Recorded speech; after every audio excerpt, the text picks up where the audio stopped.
Ladies and gentlemen, as interpreters, we are all interested in words and their meanings. But what I want to talk to you about today is in fact non-verbal communication.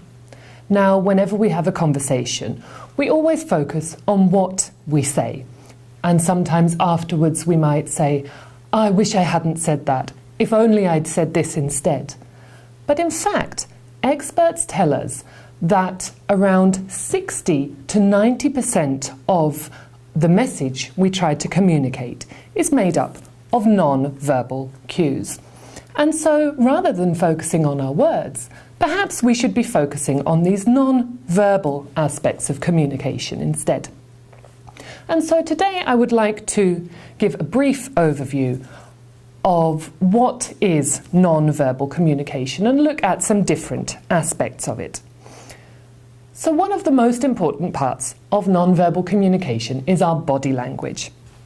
And it's not necessarily the words that we say, but aspects such as our posture, our hand gestures, or our facial expressions that can tell us a great deal about what somebody means. It can show you whether they are feeling confident. It can show you whether they are excited or nervous.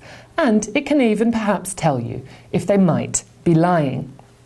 Now, since we're on the subject of lying, this brings us on to the next aspect of non-verbal communication, which is eye contact.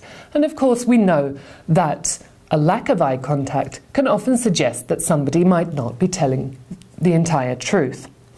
But with eye contact, we need to be very careful because the use of eye contact can vary from culture to culture. In Anglophone cultures, you will often hear parents say to their children, "Look at me when I'm speaking to you." However, if you go over to Japan, eye contact when you are talking to somebody is in fact a sign of disrespect. So it is important to know the rules of non-verbal communication of the country you are in or of the language you are learning, and not just to focus on vocabulary. Another aspect of non-verbal communication is your tone of voice.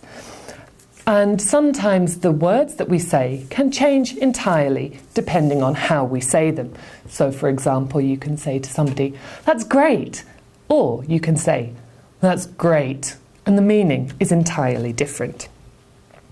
The last aspect I would like to talk about or touch upon is physical contact, because touch is a very important sense for humans. And it can play a significant role in showing the intentions or feelings of both the speaker and the listener.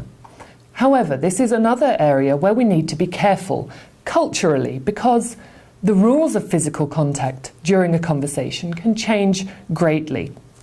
For example, in Thailand, touching somebody on the head can be considered rude. So, in conclusion, next time you are having a conversation, try to focus not only on the words you say, but on your non-verbal communication, and make sure that the message that you want to give is put across correctly.